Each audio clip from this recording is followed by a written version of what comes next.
Hi everyone. तो आज के इस वीडियो में हम बात करने वाले हैं अपना डाल्टन एटॉमिक थ्योरी के बारे में। ठीक है, इसके बाद से हम देखने वाले हैं कि एटॉमिक मास क्या होता है, उसके बाद से हम देखेंगे कि एवरेज एटॉमिक मास क्या होता है। लेकिन सबसे पहले हमको क्या पढ़ना है, डाल्टन एटॉमिक थ्योरी। तो चलिए समझते हैं सबसे पहले अपना डाल्टन एटॉमिक थ्योरी। देखो, डाल्टन ने एटम्स के बारे में बताया था। कब बताया था? 1808 में बताया था। इससे कई साल पहले सेकेंड सेंचुरी में ही महर्षि कणा, जो कि इंडियन साइंटिस्ट थे, उन्होंने पहले ही एटम्स क्या होते हैं उसके बारे में बता दिया था। लेकिन 1808 में डाल्टन ने अपना एक थ्योरी दिया जिसको हम लोग डाल्टन एटॉमिक थ्योरी के नाम से जानते हैं, और इसी को हम लोग आज पढ़ने वाले हैं।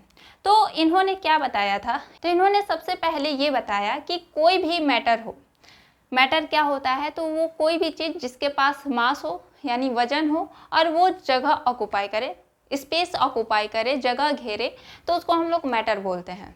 ठीक है, तो कोई भी मैटर जो होता है वो स्मॉल पार्टिकल से मिलकर के बना होता है, यानी छोटे छोटे पार्टिकल से मिलकर के बना होता है, जिसको हम लोग एटम बोलते हैं। ठीक है, इन्होंने सबसे पहले क्या बोला कि all matter is made up of very tiny particle called atom, यानी सभी मैटर जो होते हैं वो स्मॉल पार्टिकल से मिलकर के बने होते हैं, जिनको हम क्या बोलते हैं, तो एटम बोलते हैं। फिर उन्होंने ये बताया कि एटम्स जो होते हैं वो इंडिविजुअल पार्टिकल्स होते हैं। इंडिविजुअल पार्टिकल्स कहने का क्या मतलब है कि जो मेरे एटम है उसको हम लोग और छोटा नहीं कर सकते हैं, यानी उसको हम लोग और स्मॉल पार्टिकल उसका नहीं कर सकते। जो सबसे छोटा पार्टिकल होता है वही मेरा क्या होता है, एटम होता है, उससे छोटा नहीं कर सकते हैं।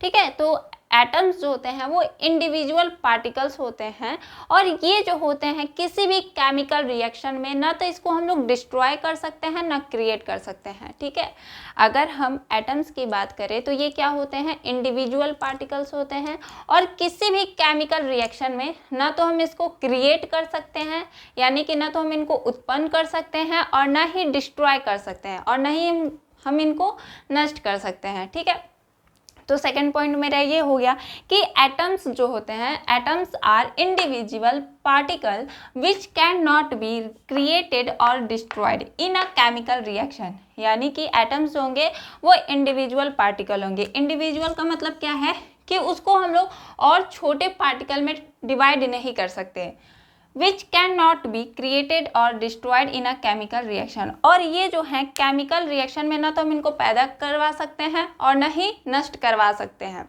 अब देखो थर्ड पॉइंट क्या है।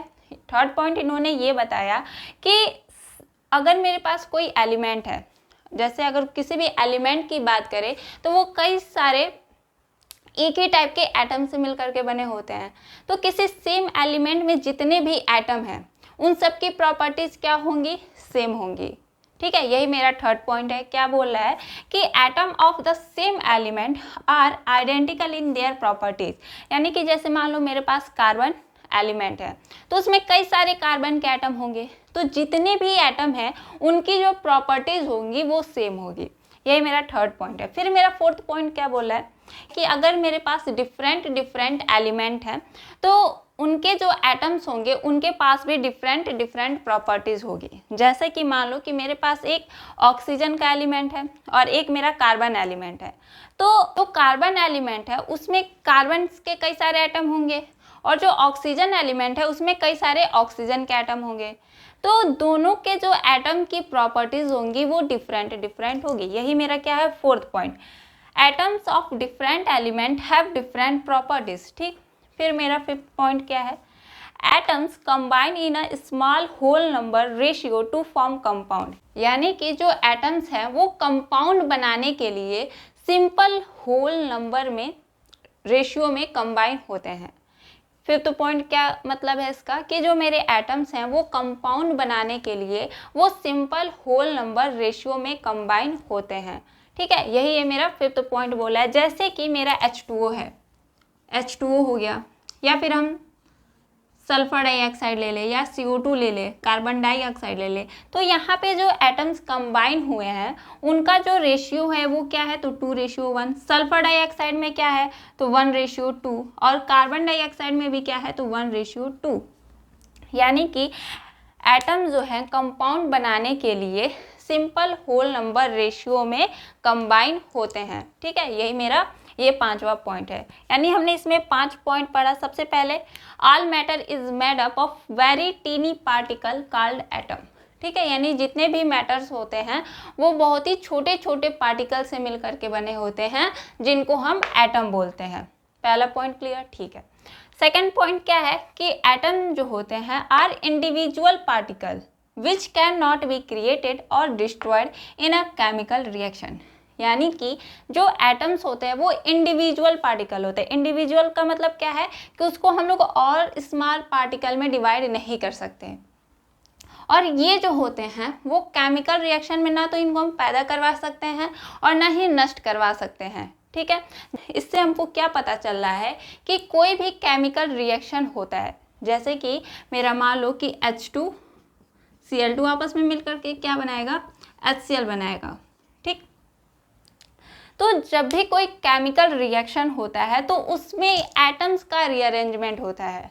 ठीक है, इस सेकंड पॉइंट से हमको क्या पता चल रहा है कि कोई भी केमिकल रिएक्शन हो रहा है तो उसमें एटम्स का रीअरेंजमेंट हो रहा है। जैसे कि हाइड्रोजन और क्लोरीन मिलकर के क्या बना रहे हैं, हाइड्रोजन क्लोराइड।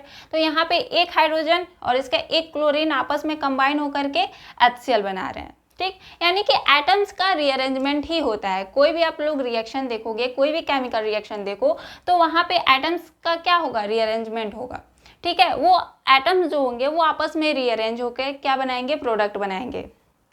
अब देखो थर्ड पॉइंट हमने क्या बोला कि atoms of the same element are identical in their properties. यानी कि अगर सेम एलिमेंट है तो उसमें क्या होगा, जितने भी एटम्स होंगे उनकी जो प्रॉपर्टीज होंगी वो सेम होगी। फोर्थ पॉइंट क्या है, atoms of different element have different properties. यानी डिफरेंट एलिमेंट्स के जो एटम है उनकी प्रॉपर्टीज भी डिफरेंट होगी। और फिफ्थ पॉइंट क्या है कि atoms combine in small whole number ratio to form compound. यानी कि एटम जो हैं कंपाउंड बनाने के लिए वो सिंपल होल रेशियो नंबर में कंबाइन होते हैं। जैसे हमारा H2O है, तो H2O में जो एटम आपस में कंबाइन हुए हैं उनका रेशियो क्या है, 2:1, जो कि एक सिंपल होल नंबर है। यही ये मेरा 5वां पॉइंट बता रहा है। तो ये मेरा हो गया डाल्टन एटॉमिक थ्योरी। आप इसको नोट कर लीजिए। इसके बाद से हम देखने वाले हैं अपना एटॉमिक मास, तो आप लोग इसको नोट कर लीजिए। अब हम नेक्स्ट अपना देखते हैं एटॉमिक मास।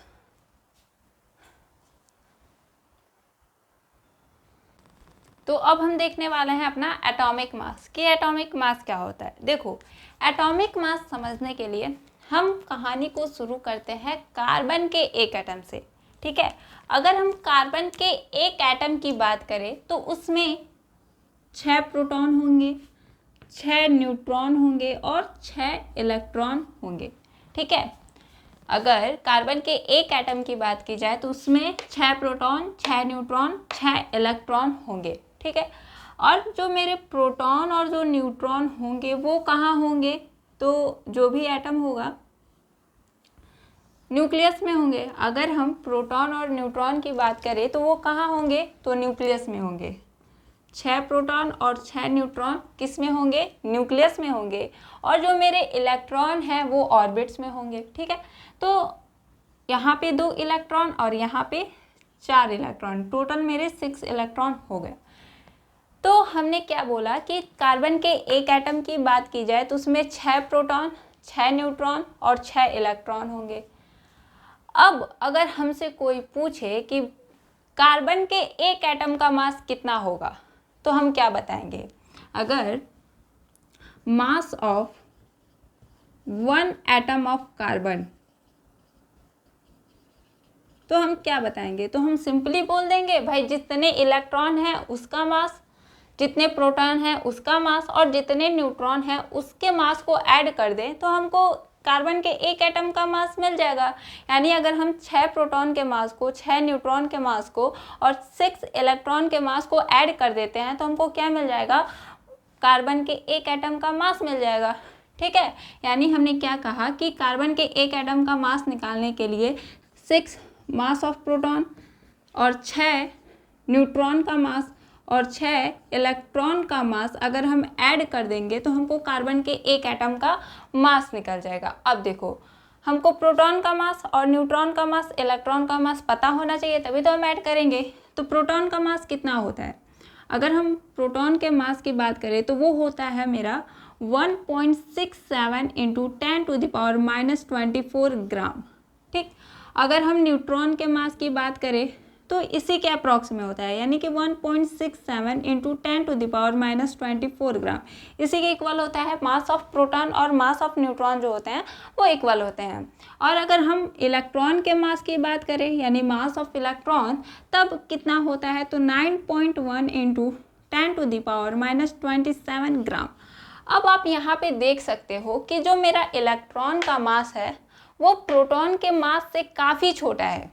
यानी कि अगर हम इलेक्ट्रॉन का मास और प्रोटॉन के मास से कंपैरिजन करें तो हमको क्या मिलेगा कि जो मेरा इलेक्ट्रॉन का मास है वो प्रोटॉन के मास से 1837 टाइम छोटा है। यानी कि आप लोग देख सकते हो कि यहाँ पे जो इलेक्ट्रॉन का मास है वो प्रोटॉन के मास से 1837 टाइम छोटा है, जिसके वजह से जब हम मास निकालते हैं, कार्बन के एक एटम का मास निकालते हैं, इलेक्ट्रॉन के मास को कंसीडर नहीं करते हैं, केवल प्रोटॉन के मास को और न्यूट्रॉन के मास को ही कंसीडर करते हैं। ठीक है, इलेक्ट्रॉन का मास काफ़ी कम होता है इन दोनों के मास के कंपैरिजन में, इसीलिए हम इलेक्ट्रॉन के मास को कंसीडर नहीं करेंगे, केवल प्रोटॉन के मास को और न्यूट्रॉन के मास को ही कंसीडर करने वाले हैं। अब देखो, अब हम मास निकालने वाले हैं, तो यहाँ पे प्रोटॉन का मास और न्यूट्रॉन का मास क्या है? सेम है। और तो यहाँ पे हम क्या लिख सकते हैं? 6 6 12। और प्रोटॉन का मास कितना है? तो 1.67 इंटू 10⁻⁻24 ग्राम। अब देखो, ये जो मेरा क्वांटिटी है 1.67 इंटू 10⁻⁻24 ग्राम, हमने क्या बोला? 1.67 इंटू 10⁻⁻24 ग्राम। ये जो मेरा क्वांटिटी है इसको हम लोग बोलते हैं 1 AMU। क्या बोलते हैं? 1 AMU। AMU का मतलब क्या है? Atomic mass unit. क्या है? एटॉमिक मास यूनिट, जिसकी वैल्यू कितनी होती है? तो 1.67 इंटू 10⁻⁻24 ग्राम। ठीक है, तो यहाँ पे इसकी जगह हम क्या लिख सकते हैं? हम इसके जगह लिख सकते हैं ना 1 AMU। तो यहाँ पे मेरा क्या आ जाएगा? 12 AMU, जहाँ पे AMU क्या है? एटॉमिक मास यूनिट, जिसकी वैल्यू क्या है? तो 1.67 इंटू 10⁻⁻24 ग्राम। ठीक है, यानी कि हमने क्या किया, यहाँ पे 6 mass of proton plus 6 mass of neutron add किया हमने, और उसके बाद से हमको क्या मिला? 12 AMU। यहाँ पे जो AMU है ये जो है इसकी वैल्यू मेरी 1.67 इंटू 10⁻⁻24 ग्राम है। इसका मतलब हमको कार्बन के एक एटम का मास कितना मिला? तो 12 AMU मिला। कार्बन के एक एटम का मास कितना मिला? 12 AMU। तो अगर हमसे कोई पूछे कि 1 AMU बताओ क्या होता है, तो हम क्या बता सकते हैं? हमको क्या मिला? Mass of 1 atom of carbon 12 AMU। अब हम किसको डिफाइन करने जा रहे हैं? 1 AMU को। तो 1 AMU क्या लिख सकते हैं हम? 1 AMU को हम लिख सकते हैं 1/12 of mass of atom, mass of atom of carbon. ठीक है, हमने ये बोला कि जब अगर कार्बन के एक एटम का मास हमको 12 AMU मिल रहा है, तो अगर हम यहाँ से 1 AMU को डिफाइन करेंगे तो हम क्या कह सकते हैं? 1/12 of mass of atom of carbon, यानी कि 1 एटम ऑफ कार्बन। यानी कि एक AMU क्या होता है? अगर हम कार्बन के एक एटम के मास में 12 से डिवाइड कर दे तो हमको क्या मिल जाएगा? 1 AMU मिल जाएगा। ठीक है, हमको क्या मिल जाएगा? 1 AMU मिल जाएगा। भाई देखो, हमने क्या कहा? हमने ये बोला कि कार्बन के एक एटम का जो भी मास होगा उसमें हम अगर क्या कर दे? 12 से डिवाइड कर दे तो हमको क्या मिल जाने वाला है? 1 AMU। यहाँ से हम इसको डिफाइन कर सकते हैं।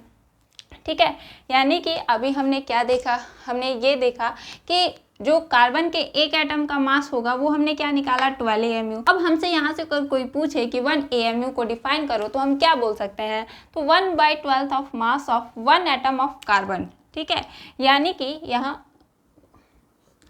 यानी कि अगर हम कार्बन के एक एटम के मास में 12th से अगर हम क्या कर दें, डिवाइड कर दें, तो हमको क्या मिलेगा, 1 AMU। अब देखो, अगर आपसे किसी भी एलिमेंट का एटॉमिक मास पूछता है तो आप लोग क्या करोगे, जनरली उसमें जितने प्रोटॉन्स होंगे, जितने न्यूट्रॉन्स होंगे, उसको ऐड कर दोगे तो आपको क्या मिल जाएगा, एटॉमिक मास मिल जाएगा। ठीक है, अब देखो, जैसे आपको कुछ एलिमेंट्स हैं जिनको आपको एटॉमिक मास याद होने चाहिए, जिनका हम लोग डायरेक्ट यूज करते हैं क्वेश्चन में। अभी आप मोल्स पढ़ोगे तो वहाँ पे मॉलिकुलर मास निकाला जाता है, एटॉमिक मास निकाला जाता है। तो आपको कुछ ऐसे एटॉमिक मास हैं जिनको आपको याद होना चाहिए, जैसे कि मेरा कार्बन का हो गया। कार्बन का एटॉमिक मास होता है मेरा 12, ऑक्सीजन का एटॉमिक मास होता है 16, फिर इसी तरह नाइट्रोजन का जो होता है वो होता है 14, फिर मेरा हाइड्रोजन का जो एटॉमिक मास होता है वो 1 होता है। और भी कई सारे हैं, जैसे कि मेरा मान लो क्लोरीन का कितना होता है, तो 35.5 होता है।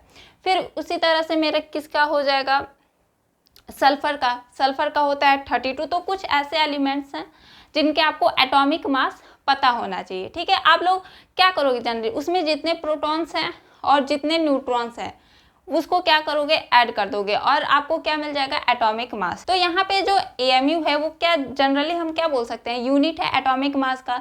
जब भी हम किसी भी एटम का एटॉमिक मास बोलेंगे तो उसके आगे हम क्या लगाएंगे, AMU लगाते हैं, जिसका मतलब क्या है, एटॉमिक मास यूनिट। ठीक है, यूनिट है किसका, तो एटॉमिक मास का। ठीक है, तो यहाँ पे हमने एटॉमिक मास देख लिया कि कैसे निकालते हैं किसी भी अब एलिमेंट का। अगर आपको एटॉमिक मास निकालना है तो ऐसे ही निकाल सकते हो, जैसे कि मेरा ऑक्सीजन ही है, तो ऑक्सीजन का एटॉमिक मास कैसे निकालोगे, तो उसमें जितने प्रोटॉन्स हैं और जितने न्यूट्रॉन्स हैं उसको ऐड कर दोगे। जैसे कि मान लो ऑक्सीजन है, तो ऑक्सीजन में क्या है, 8 प्रोटॉन्स होंगे और 8 न्यूट्रॉन्स होंगे, तो आप इसको ऐड कर दोगे तो कितना आ जाएगा, 16। ठीक है, और आपको आगे क्या लगा देना है, AMU, क्योंकि जब आप लोग प्रोटॉन के मास को मल्टीप्लाई करोगे तो 1.67 इंटू 10⁻⁻24 ग्राम यही करोगे, और ये किसकी वैल्यू है, तो 1 AMU की। तो हम लोग डायरेक्ट क्या लिख सकते हैं, 16 AMU। ठीक है, तो किसी भी एलिमेंट का हम लोग एटॉमिक मास इसी तरह से निकालते हैं। अब देखो, एटॉमिक मास हो गया, अब कई जगह हमको मॉलिकुलर मास निकालने के लिए बोलता नहीं है, क्वेश्चन में देगा, हमको डायरेक्ट वहाँ पे निकाल देना होगा। अब देखो, जैसे कि कैसे हम निकालते हैं उस पर हम एक बार चर्चा करते हैं। जैसे कि मान लो कि मेरा कैल्शियम कार्बोनेट ही है, हमको उसका मॉलिकुलर मास निकालना है। ठीक है, तो क्या होगा, कैल्शियम का जो एटॉमिक मास होता है वो 40 होता है। ठीक है, कैल्शियम कार्बोनेट की बात करें, ठीक है, तो यहाँ पे जो कैल्शियम है उसका जो एटॉमिक मास होता है वो 14 होता है, और कार्बन का कितना होता है, तो 12 होता है। एक ऑक्सीजन का कितना होता है, तो 16 होता है। ठीक, जब भी हमको मॉलिकुलर मास निकालना हो तो जितने भी एटम हैं उनका जो एटॉमिक मास होगा उसको ऐड कर देंगे, तो हमको क्या मिल जाएगा, मॉलिकुलर मास। जैसे कि यहाँ पे अगर हम निकालें तो कैल्शियम का 14, कार्बन का 12, और यहाँ पे 3 ऑक्सीजन है, एक ऑक्सीजन का 16 है, तो 3 ऑक्सीजन का 48। ठीक है, अगर एक ऑक्सीजन का क्या है, 16 है, तो हमको कितने ऑक्सीजन का निकालना है, 3 ऑक्सीजन का निकालना है, तो हम क्या कर देंगे, 3 से मल्टीप्लाई कर देंगे 16 में, तो कितना आ जाएगा, 48। ठीक है, तो अगर हमको यहाँ पे किसी भी मॉलिक्यूल का मॉलिकुलर मास निकालना है तो उसमें जो भी एटम है उनके एटॉमिक मास को हम ऐड कर देंगे, तो हमको क्या मिल जाएगा, मॉलिकुलर मास। तो अगर हम इसको ऐड करेंगे तो हमको क्या मिल जाएगा, 14 + 12 52, और 52 + 48 क्या हो जाएगा मेरा, 100। ठीक, ये मेरा क्या आ गया, 100। इसी तरह अगर मान लो हमको H2O का निकालना है, H2O का मॉलिकुलर मास निकालना है, तो हम कैसे निकालेंगे, हाइड्रोजन का एटॉमिक वेट कितना होता है, तो 1। ठीक है, लेकिन यहाँ पे है कितना है, हाइड्रोजन एटम 2 है, तो हम यहाँ पे क्या करेंगे, 1 × 2 प्लस ऑक्सीजन का एटॉमिक मास कितना होता है, 16 होता है, तो यहाँ पे ये 16, और मेरा 16 + 2 कितना आया, 18। इसी तरह से जितने भी मॉलिक्यूल हैं उनका हम लोग मॉलिकुलर मास निकाल सकते हैं। मॉलिकुलर मास निकालते कैसे हैं, तो जो भी उसमें एटम है उनके एटॉमिक मास को ऐड करके। जैसे कि मान लो मेरा CO2 है, कार्बन डाइऑक्साइड, तो कार्बन का क्या हो जाएगा, 12, और यहाँ पे 2 ऑक्सीजन है, तो 2 ऑक्सीजन का 32, 2 ऑक्सीजन है, एक ऑक्सीजन का 16, तो 2 ऑक्सीजन का 32, और ये मेरा कितना आ गया, 44। तो इसी तरह से हम जो भी मॉलिक्यूल होता है उसका मॉलिक्यूलर मास निकालते हैं। ठीक है, तो ये तो हो गया मेरा मॉलिक्यूलर मास। अब हम नेक्स्ट देखने वाले हैं अपना average atomic mass. Average atomic mass कैसे निकालते हैं उस पर अब हम बात करेंगे। ठीक है, तब तक आप इसको नोट कीजिए।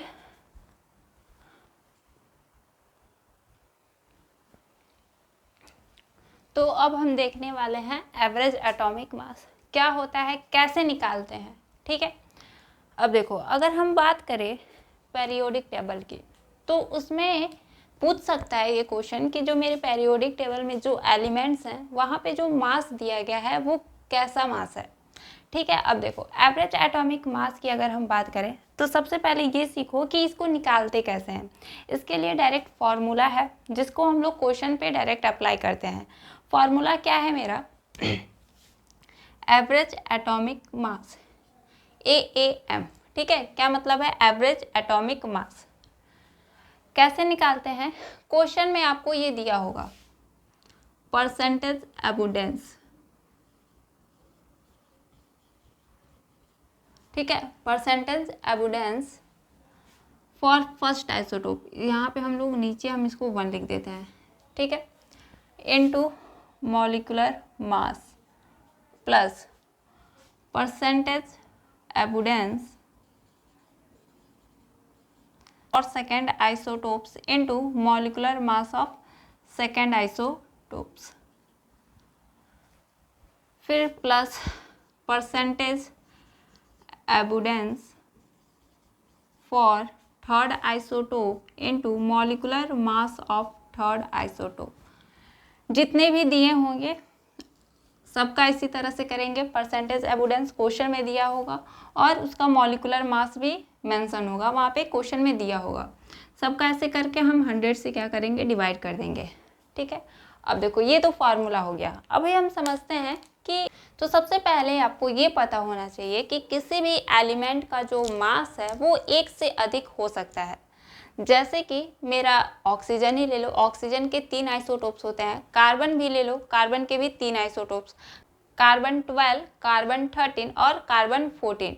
ठीक है, देखो जो हमने अभी पिछले टॉपिक पढ़ा था एटॉमिक मास, वहाँ पे हमने कार्बन के एक एटम की बात की थी। ठीक है, उसी को लेकर के हमने एटॉमिक मास निकाला था। वहाँ पे जो कार्बन था वो कार्बन 12 था। ठीक है, हमने वहाँ पे कार्बन 12 की बात की थी।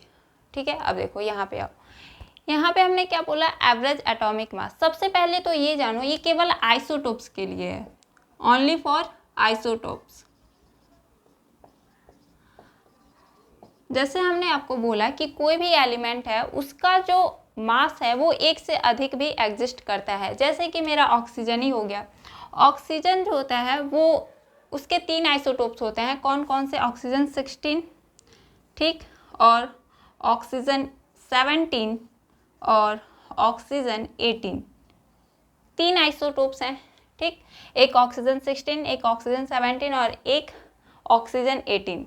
देखो ऑक्सीजन 16 जो होता है उसका जो होता है नेचर में कितने % पाया जाता है, तो आपको पता होना चाहिए 99.76% पाया जाता है। यानी कि उसका जो परसेंटेज एबुडेंस है वो कितना है, तो 99.76%। देखो परसेंटेज एबुडेंस का मतलब क्या होता है कि जो भी आइसोटोप होगा, जो भी होगा वो नेचर में कितने % पाया जाता है, तो आपको क्वेश्चन में दिया होगा। ठीक है, लेकिन इस तरह से आपको पता होना चाहिए कि क्या होता है, तो नेचर में जितने % वो एग्जिस्ट करता है वही क्या बताता है, परसेंटेज एबुडेंस। ठीक है, अब देखो यहाँ पे अब ऑक्सीजन 16 जो है वो नेचर में कितना पाया जाता है, तो 99.76%। यानी कि इसका परसेंटेज एबुडेंस कितना हो गया, 99.76% हो गया।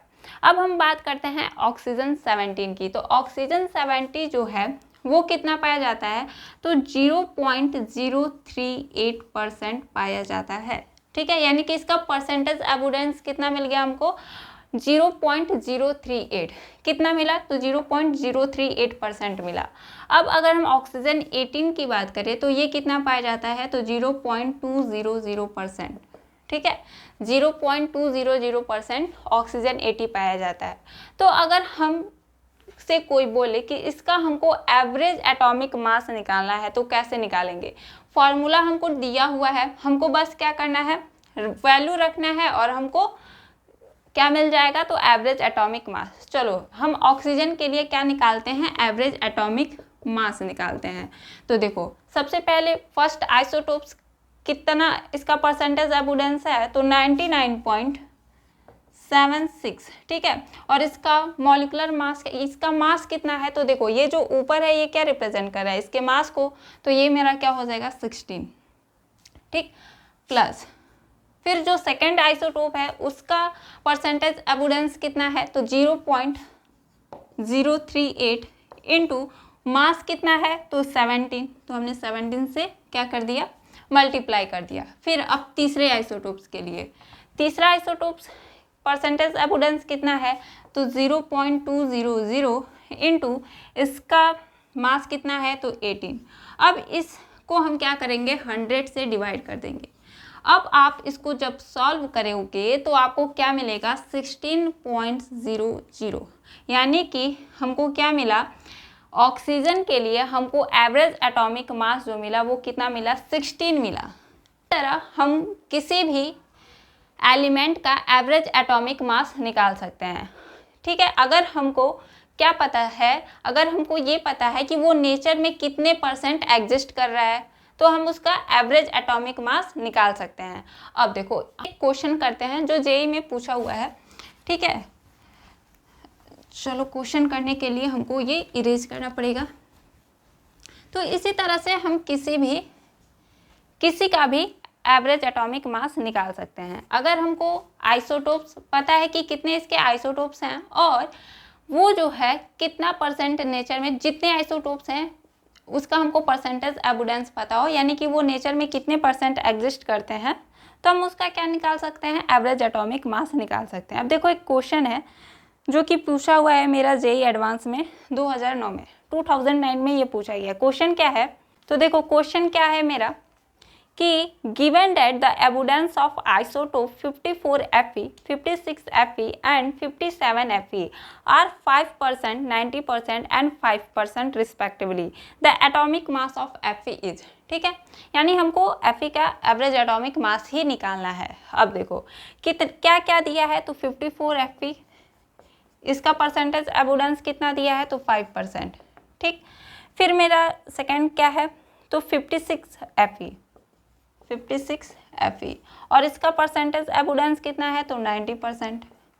और फिर मेरा लास्ट क्या है, तो 57 Fe, क्या दिया हुआ है, 57 Fe और इसका परसेंटेज एबुडेंस भी क्या है, तो 5% ही है, ठीक है। तो ये तो क्वेश्चन में दे दिया और हमको एवरेज एटॉमिक मास निकालना है किसका, तो Fe का। अब देखो यहाँ पे ये जो है ये हमको मास दे दिया है और ये क्या है मेरा, तो परसेंटेज एबुडेंस दे दिया गया है और हमको फार्मूला पता है, इसी फार्मूले में हमको डायरेक्ट रखना है। तो कैसे निकालेंगे, हमको Fe का एटॉमिक मास निकालना है, कैसे निकालेंगे, तो परसेंटेज एबुडेंस ऑफ फर्स्ट आइसोटोप, पहले आइसोटोप का परसेंटेज एबुडेंस कितना दिया है, तो 5 और इसका मास क्या है, तो 54। यहाँ पे ये एटम है भाई, तो हम क्या बोलेंगे यहाँ पे, एटॉमिक मास, ठीक है। पहले आइसोटोप्स का एटॉमिक मास क्या होगा, तो 54 प्लस फिर परसेंटेज एबुडेंस ऑफ सेकेंड आइसोटोप कितना दिया हुआ है, 90 और इसका जो एटॉमिक मास है वो कितना है, तो 56, तो इंटू 56 प्लस तीसरे आइसोटोप का परसेंटेज एबुडेंस कितना है, तो 5%, यानी 5 इंटू और इसका मास कितना है, तो 57 और इसको हम क्या करेंगे, 100 से डिवाइड कर देंगे, 100 से क्या करेंगे, डिवाइड करेंगे। अब इसको हम क्या करेंगे, सॉल्व करेंगे तो क्या आएगा, तो चलिए सॉल्व करते हैं इसको। देखो तो अगर हम यहाँ पे सॉल्व करेंगे तो देखो 5 4 ज़ा 20 कैरी 2 और 5 5 ज़ा 25, तो 26 27 ये हो जाएगा 270, फिर प्लस अब 90 इंटू 56, तो यहाँ पे हम एक जीरो पहले ही लिख लेते हैं और 9 6 ज़ा कितना हो जाएगा 54, तो कैरी कितना हो गया 5 और 9 5 ज़ा 45, तो 5 पहले से कैरी था तो अब हो जाएगा 50, तो यानी 5040 5040 आ गया। फिर नेक्स्ट क्या है मेरा 5 इंटू 57, तो 5 7 जा 35, उसको हम लोग लिख सकते हैं 5 फिर 5 5 जा 25 और पहले का 3 कैरी है तो ये कितना हो जाएगा 28। ठीक है, अब देखो, अब हम इसको क्या करेंगे 100 से डिवाइड कर देंगे। ठीक है, ये नीचे क्या है मेरा 100 से हमने डिवाइड कर दिया। अब हम इसको सॉल्व करेंगे तो क्या आएगा, अब देखो 500 क्या आ जाएगा मेरा 5 आ जाएगा। फिर 8 4 12 और 12 7 19 तो ये मेरा 9 और कैरी 1। फिर 2 0 2 4 और एक मेरा कैरी क्या है तो यहाँ पे हो जाएगा 5। फिर मेरा लास्ट वन क्या है तो 5, यानी कि हमने ऐड किया तो क्या आया 5595 और 100 से हमको डिवाइड करना है। तो जब हम 100 से डिवाइड कर देंगे तो हमको क्या मिल जाएगा 55.95 जो कि मेरे ऑप्शन में दिया हुआ है, जो कि मेरा करेक्ट ऑप्शन हो जाएगा। ठीक है, तो इस तरह से हम क्वेश्चन को करते हैं। देखो जेईई एडवांस में ऐसे डायरेक्ट क्वेश्चन पूछ लेता है, हमको डायरेक्ट फार्मूला यूज करके हम कर सकते हैं क्वेश्चन को। तो कितना सिंपल क्वेश्चन था, डायरेक्ट हमको क्या करना था इसे फॉर्मूले पे रखना था और इस तरह से हम लोग कर सकते हैं। काफ़ी इजी टॉपिक था एवरेज एटॉमिक मास, और क्वेश्चन में अगर ये क्वेश्चन पूछ देता है तो हम लोग काफ़ी इजीली इसको कर सकते हैं। ठीक है, तो आज के वीडियो में बस इतना ही, अब हम देखेंगे नेक्स्ट वीडियो में। ठीक है, तब तक आप लोग अच्छे से रहिए, स्वस्थ रहिए, मस्त रहिए। Thank you so much for watching this video. Thank you.